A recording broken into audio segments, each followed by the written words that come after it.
Hello everybody, I'm Debbie Indihar Giordano of Master Brokers. Welcome to 1627 Starlite Drive in Milpitas in the heart of the Pines community.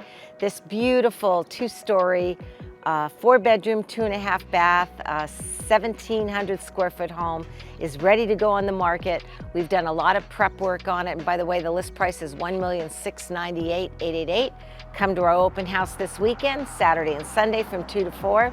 But you'll notice what was done is very, I would say, low-level renovations, but you'll see a 10-plus diameter progress that was made on the home. So we put all new, brand new carpeting in, very light color. You'll see the brightness in the house.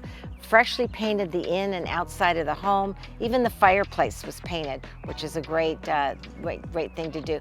And then some of the lighting fixtures were fixed up and brightened up in the bathrooms.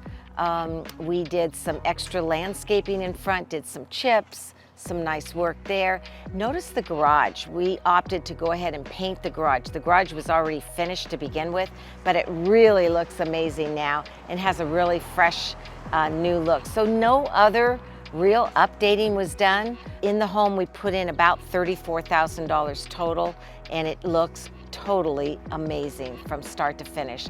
So hope you stop by the open house this weekend. Love to meet you and talk to you about this home for sale or getting your home prepped and ready for the market. And give me a call, 408-945-8988. Thanks a lot and hope to see you this weekend. Bye-bye.